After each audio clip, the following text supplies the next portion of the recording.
السلام علیکم ورحمۃ اللہ وبرکاتہ نحمدہ ونصلی علی رسولہ الکریم اما بعد فاعوذ باللہ من الشیطان الرجیم بسم اللہ الرحمن الرحیم ربی یسر ولا تعسر وتمم بالخیر وبک نستعین آمین یا رب العالمین۔ معزز سامعات، ہم میں سے ہر انسان کی کوئی نہ کوئی دعا، حاجت اور ضرورت ہوتی ہے۔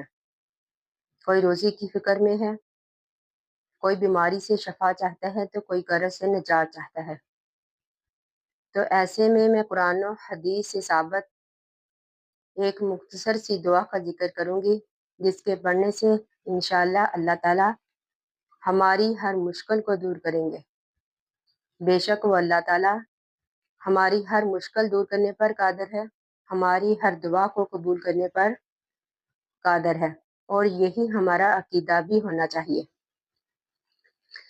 تو وہ دعا یہ ہے، حضرت یونس علیہ السلام کی دعا، کہ جب وہ مچھلی کے پیٹ کے اندھیروں میں پھنس گئے تو انہوں نے اللہ تعالیٰ سے فریاد کی اسی دعا کے ساتھ، تو اللہ تعالیٰ نے ان کی دعا کو قبول کر لیا۔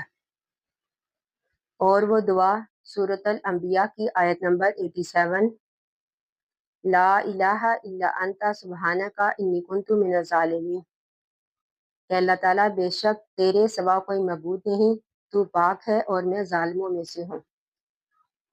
اب ترمذی کی حدیث میں ہے، نبی اکرم صلی اللہ علیہ وآلہ وسلم نے فرمایا کہ اگر کوئی انسان کسی بھی مشکل کے وقت اس دعا کو پڑھے تو انشاءاللہ اللہ تعالیٰ اس کی اس مشکل کو دور کریں گے۔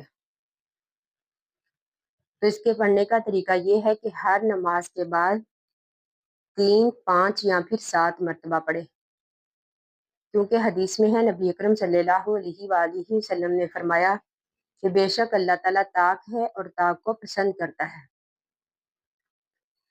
اور اس کے علاوہ کسی بھی ضرورت کے وقت ہم جتنا چاہیں اس کو پڑھ سکتے ہیں، یعنی دل میں اپنی حاجت کا ذکر کریں، اپنی حاجت کو رکھیں اور پھر اس دعا کو پڑھیں، تو بے شک اللہ تعالیٰ انشاءاللہ اللہ تعالیٰ ہماری دعا کو قبول کریں گے، ہماری اس مشکل کو دور کریں گے۔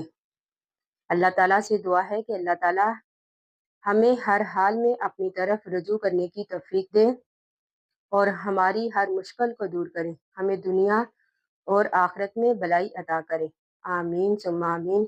آخر دعوانا ان الحمد للہ رب العالمین۔ السلام علیکم ورحمۃ اللہ وبرکاتہ۔